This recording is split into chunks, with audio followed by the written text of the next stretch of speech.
Okay, so today we have a 2007 Dodge Ram 1500 4x4 with 5.7 Hemi. It was towed here for a no crank, no start condition.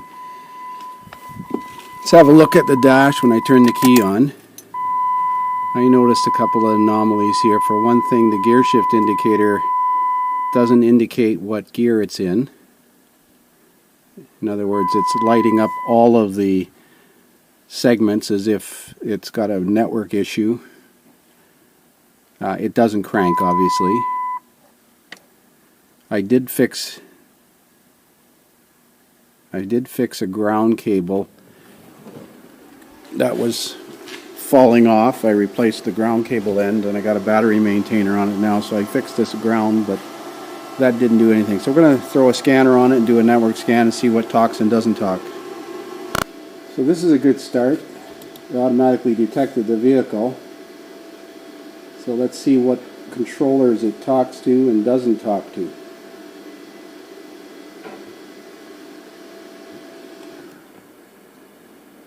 Yeah, that looks correct. Let's do a code scan, pre-scan.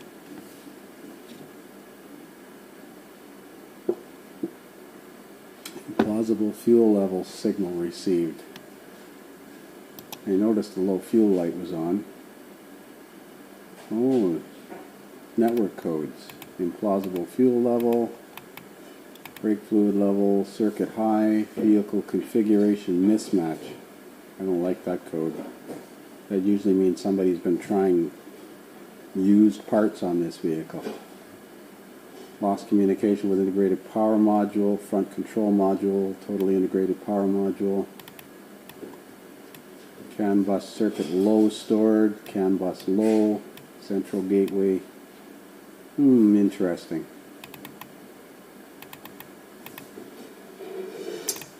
Yeah. So as I figured, a network issue.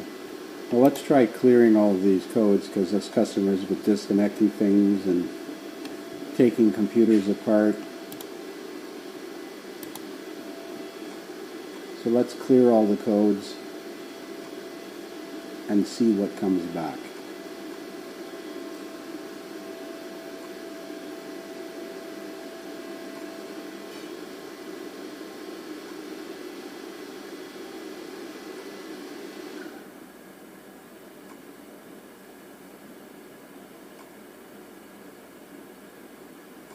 If I remember correctly, the high-speed CAN doesn't make it to the diagnostic connector. That's diagnostic CAN on a Chrysler, but I could be wrong. I have to look at the network circuit.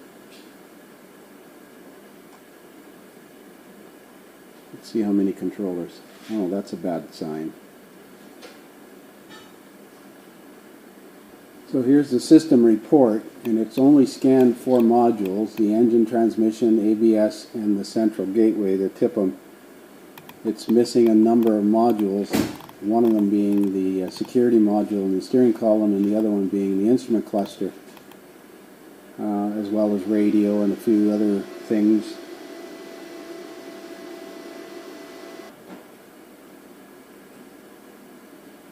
So I rescanned the totally integrated power module, and we got this CAN bus negative and positive circuits open, pending and active.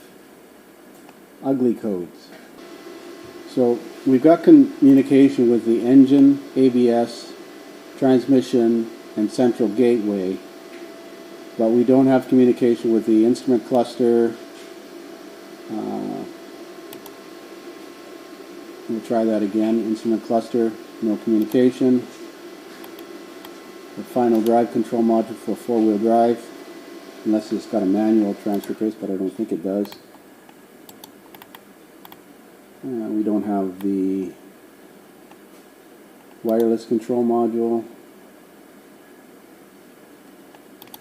so that would explain why it's not starting. So we're going to have a look at the network circuit on this. So decided to have a look under the TIPM here because of the known issues with connections here, and I see a wire cut and another wire spliced in. This looks like this one originally went there, whatever that's for. Goes into the 4th connector down, the brown connector. There is some green corrosion on those terminals, But this wire was just hanging out here by the side of the battery, and I don't know where it's supposed to go, so I'm going to find out what that is and why that wire is terminated. So that wire turns out to be CAN bus negative.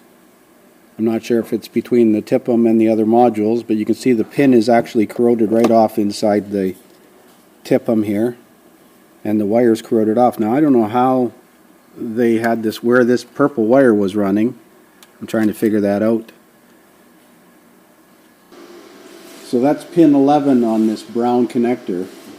It's called CAN bus B, circuit D54, this one right here. So it needs a TIPM to fix that problem, but I want to see how they had this thing, where that purple wire was connected, because they obviously made a temporary repair here somehow and it must have fallen apart.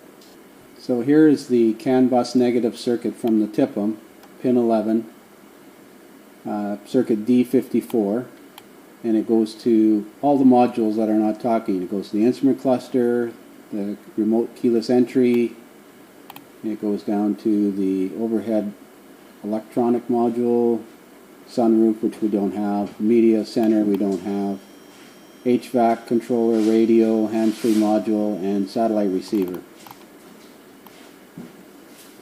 I don't know what somebody did with that wire. It looks like they might have had it grounded, assuming maybe that this was a ground wire, but that's not the right thing to do. So I've taken the TIPM out completely, and you can see the third pin on this one here is corroded right off, and that's the wire that's cut.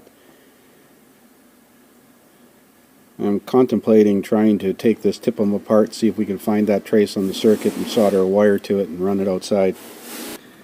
So I'm going to try and see if you can see this. The third pin in is corroded off. Oh, I've disassembled the TIPM. There's 5 T20 Torx screws, and then this little clip here, and you can pull the whole assembly out. Now, it actually goes to this third terminal right here. So my thought is to solder a wire directly there and run it out through the case, drill a small hole in the case. I mean, it's screwed anyways. And then reattach it to the wire on the outside, hardwire it, and see if it'll work. So here's another look at that. So it's this pin, but the inboard one that's corroded off. This pin is CAN bus, and it looks a little compromised as well. You can see the green corrosion has actually wicked its way all the way into the computer from this terminal below, the second one below. So I'm going to solder it to the outside of the circuit board if I can. So I managed to solder this little purple wire on here. I'm going to run it out through the case. Maybe I'm going to tape it down here so that the vibration doesn't cause it to break off. And connect it hardwired to the external circuit. So I ran that wire out through the case here and soldered it directly to the circuit from whence it came, but we still got no communication. Interesting thing is we got a CAN bus plus open message now, not both. So now we have a whole bunch of gauges, or not gauges, but lights flashing on and off on the dash. So here's a look at the electrical schematic for the TIPM. Pin 11 is the wire that we fixed, and that's CAN negative. It's not labeled. Oh yes, it's CAN bus negative. These two, pin 1 and 9, go to the ABS module and transmission control, engine control, and so on, and that stuff is working. Pin 3 is a problem now, which is the white orange wire. So I'm back pinning the modules, the terminals at the connector here, and I've got a good looking CAN bus signal. So that's with connector 6 removed, and I'm on the white green wire, which is pin 1, and you can see I've got a decent looking CAN plus signal on that wire. And on pin 9 I've got a good looking CAN minus signal. I don't know what the wire looks like that I fixed because I sealed it already. I mistakenly sealed it. But the other wire, which is CAN plus on pin 3, that's what I've got. That's not correct. Got a hell of a glare here. It should look like this. That's what it should look like. Now I've got the TIPM disconnected, so one of the other modules could be affecting this. Now I just noticed something in here. If we look at this is the radio amplifier, and where's the radio? Media DVD media player, and this has an aftermarket radio in it. I wonder how long that radio's been in there.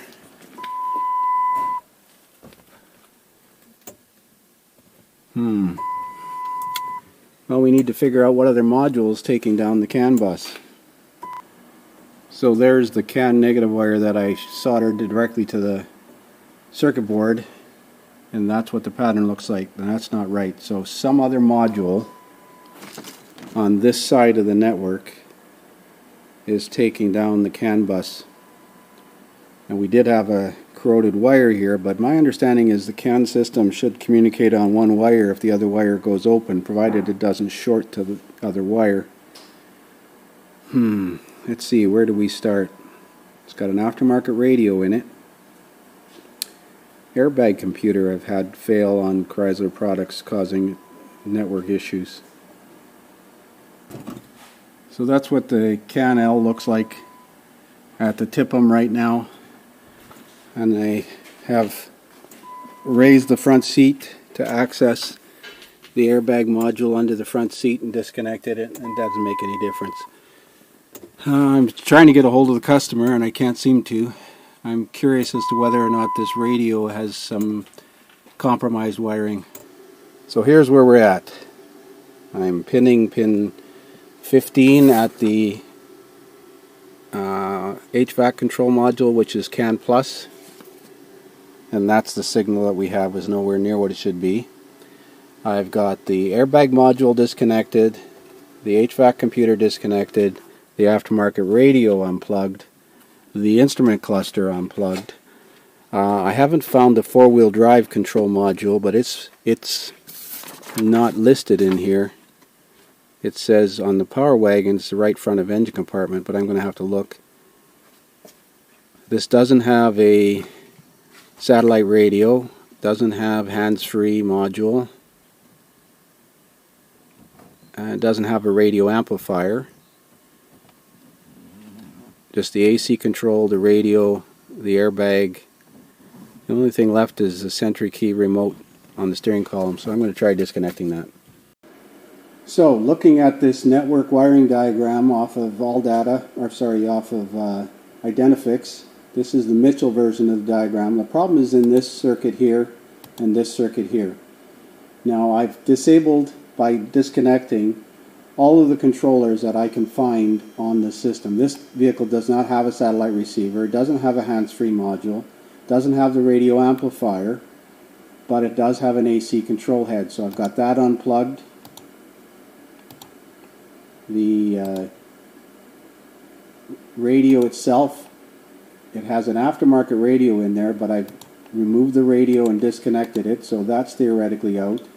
The airbag computer under the console, or under the middle of the seat, that's disconnected.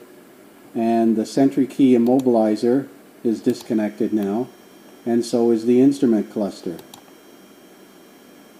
And no matter where I check it, it doesn't have the electronic overhead module, doesn't have a sunroof, doesn't have a media system, and the final drive control module pertains to a Power Wagon only.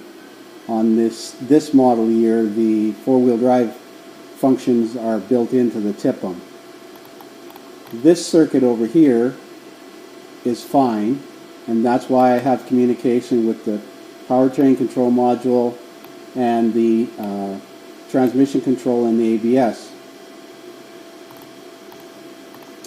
But this circuit's in question. Now no matter what wire I go to, if I go to pin 16 at the AC control head or pin 3 at the integrated power module, I've even got that disconnected too right now.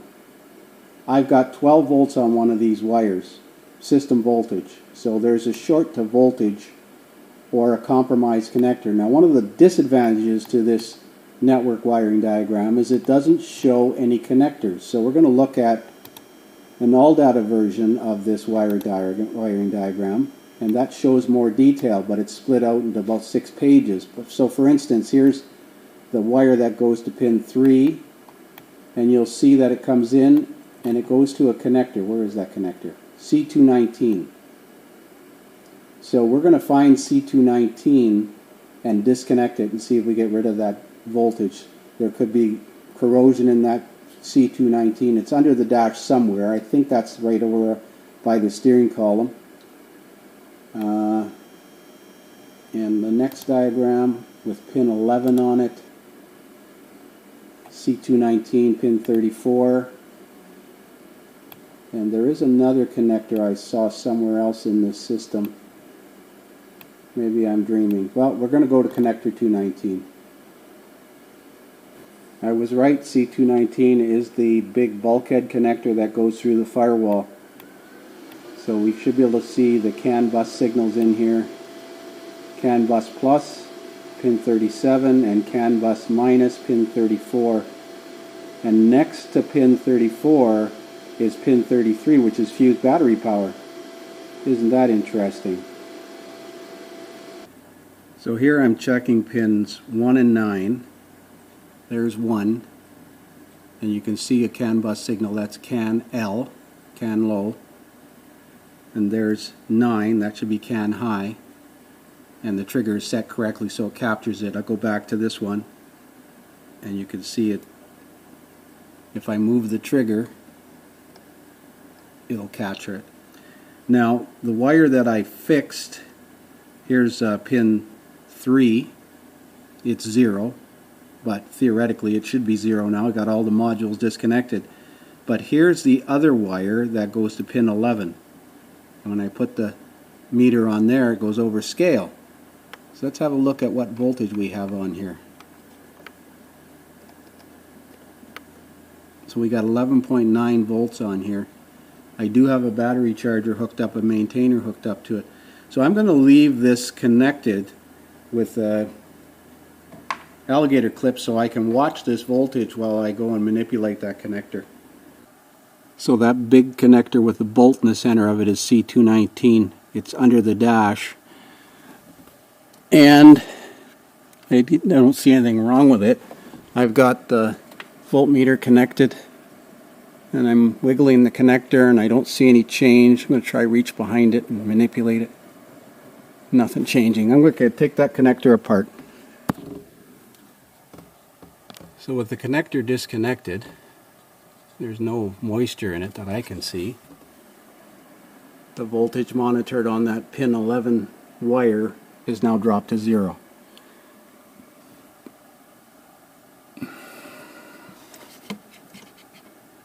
Can't see anything wrong with it. This reminds me of another Dodge truck I had. I had no communication with the computers and unplugged and replugged this connector and it was fine again. So there's C219 disconnected. When I disconnect it, the voltage goes away on that wire. Here are the 2 CAN bus wires right here, the bottom.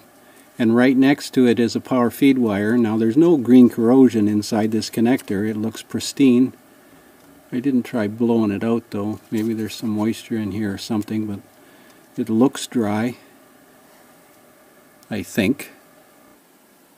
Well, when I disconnect C216, the voltage on those wires goes to 0. After reconnecting it, I have like 4 volts now. This is on pin 15 at the climate control panel with the key on. And I've only got the skim module plugged in. That's not right. And if I move it up to pin 15, I get that pattern, which is what I have on the white the white wire. Now I tried to de-pin these two terminals out of this connector 216, but I can't figure out how to get that apart. So I think I'm just going to cut that white wire, this one here, where I can repair it, to find out whether the problem is inside the cab or in the engine compartment on the way to the TIPM.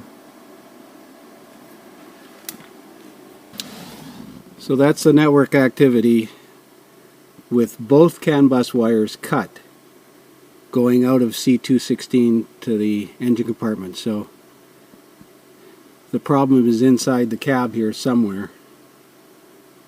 I don't know what else to suggest here. See if there's any other connectors I can isolate. So I've cut both these wires, CAN H and CAN L, at C219 under the dash.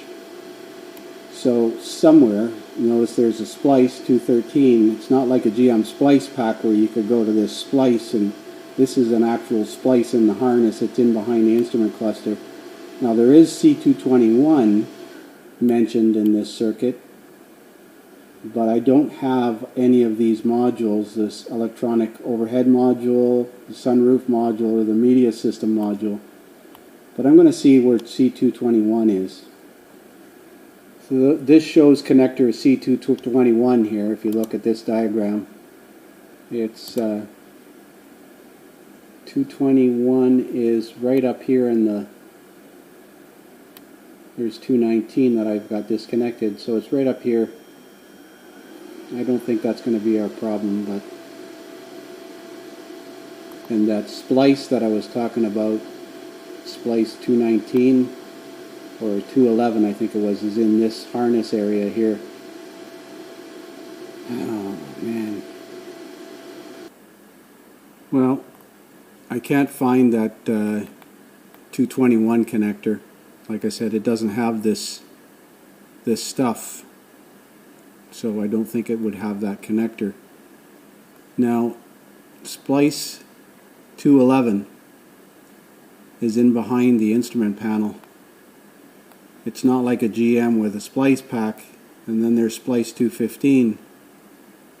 If I could find this one wire between 211 and 215, I could eliminate half the network.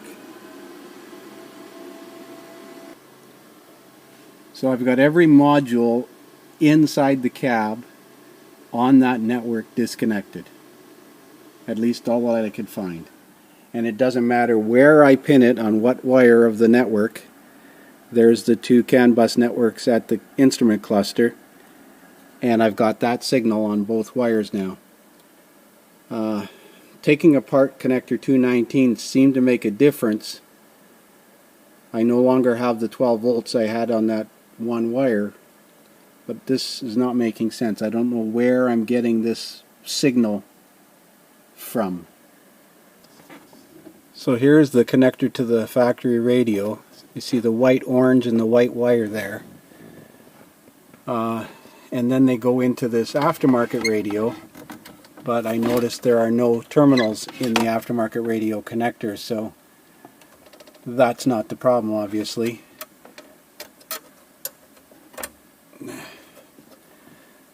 And I don't know of any other modules that I've missed.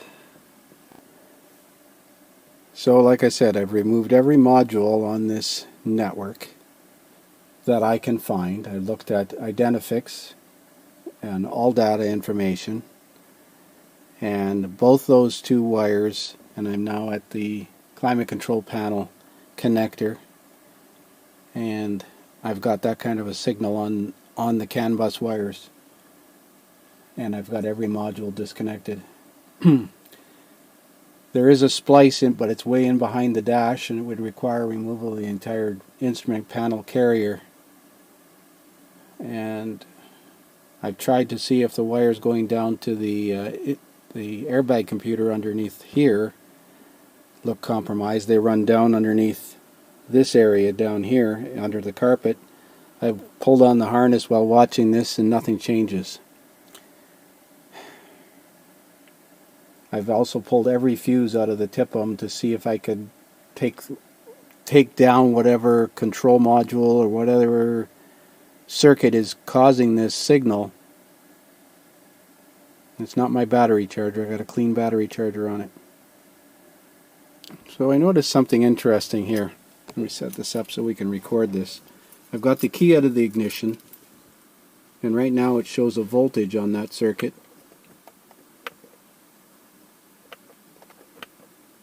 of 12.16 volts. If I put the key in the ignition,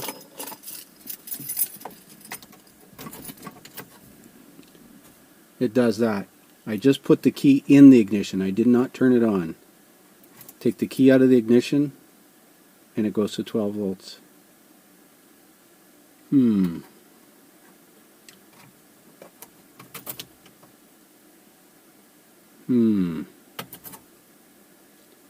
Out of the ignition.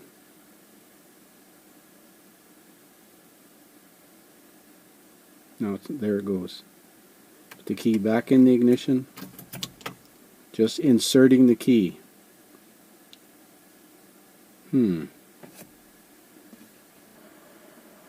So I'm back working on this Dodge Ram this morning, and I'm on circuit D54, the white wire, pinned at the actual instrument cluster connector. I've got every module in the network disconnected. It doesn't have several of these modules, but I have every module disconnected except the AC heater control, and I've got 12 volts on that wire. The weird thing is if I shut the key off, it goes away. Turn the key back on, and it'll come back briefly with what appears to be a CAN signal, and then it flies back up to 12 volts. Let's watch that again. Even the CAN signal is biased at a higher voltage than it should be. Turn the key on.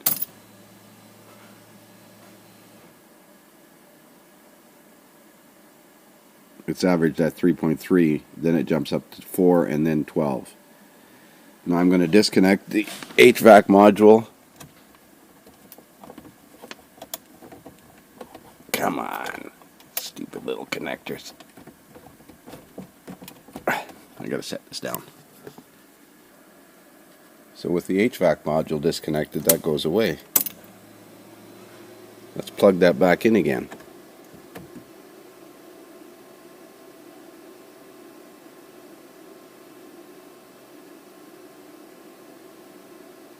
Let's unplug the HVAC module.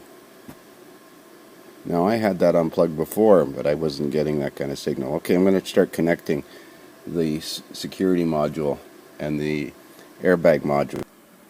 Okay, so that's the signal with security key immobilizer connected. Now it just dawned on me that without any modules connected in the network, there's no bias resistance on the network. I'm not sure which modules contain the 120 ohm resistors. That might cause the voltage to skew, but at least we're getting what appears to be a normal looking pattern, albeit at a little higher voltage than normal. Let's try the other wire, circuit D55 or 56. So that's the other wire, D55, the white-green wire at the instrument cluster connector, with only the security module plugged in. I'm going to plug in the HVAC controller again while we're watching this.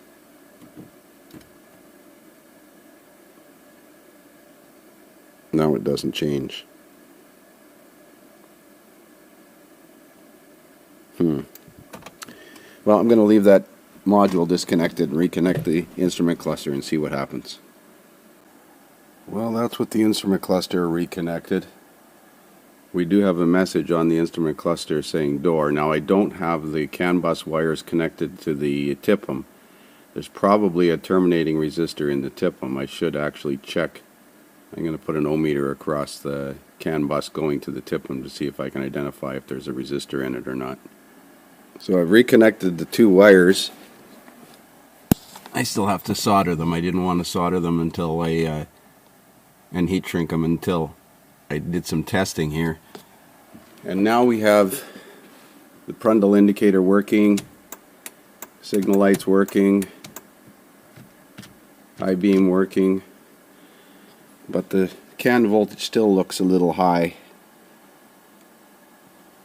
That's measured at the HVAC control module. I'm going to connect it under the dash. So I got the meter connected on the white orange wire, which I believe is CAN H. Let me look again here. White orange wire, CAN high, CAN plus. The voltage is a little high, but interestingly, if you watch the instrument cluster when I plug in the HVAC controller, about 5 seconds after you plug it in, we lose communication.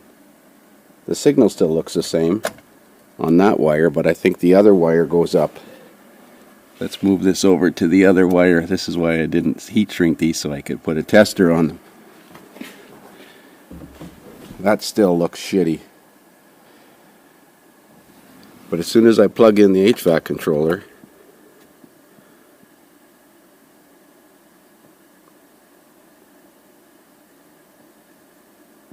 oh, the instrument cluster is still down. Well, I'm going to reconnect the airbag module. So I'm going to try a network scan now that I've got everything except the HVAC controller plugged in. Before we had communication with half of the computers on the high speed. Let's see if we got any better communication now.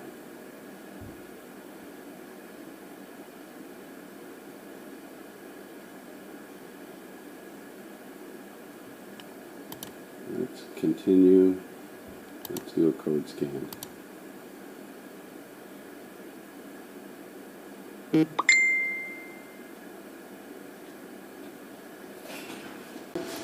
So I did a network scan here, and we had communication with the engine, transmission, ABS before, but we didn't have communication with the airbag module. We had the TIPM.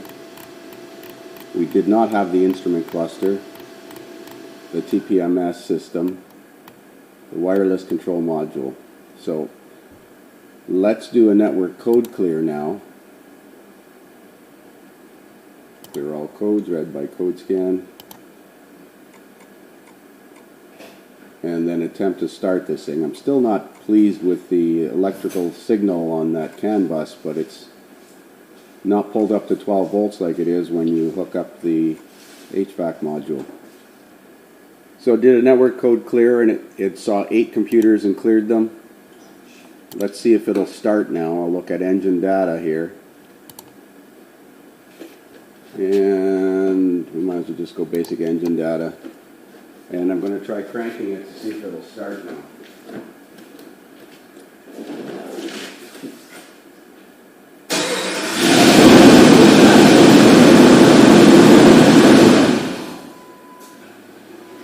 Well, that's a good sign. Just for shits and giggles, I'm going to plug in the HVAC module again and see what happens. So interestingly now, with the HVAC controller plugged in, it starts and runs, and it communicates with all the controllers. The interesting thing is, in the HVAC controller, I have a loss of communication with entertainment, seat module.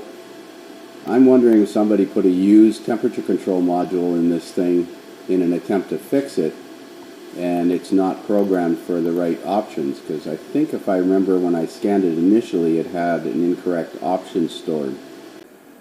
The initial scan yesterday afternoon had shown a vehicle configuration mismatch code. I'm wondering if somebody put a used module in this thing that's not configured for the vehicle. Well, although the vehicle is running now, there's still an issue with this CAN bus. As I said, I don't like the electrical signal that is being produced. Let's have a look at it one more time. So with the vehicle running, pinning the pin 16 at the HVAC control module, this is what the CAN bus signal looks like, and that's not normal. It should be about 2.5 volts with a 1 volt bias positive. If I look at the other signal and move this over,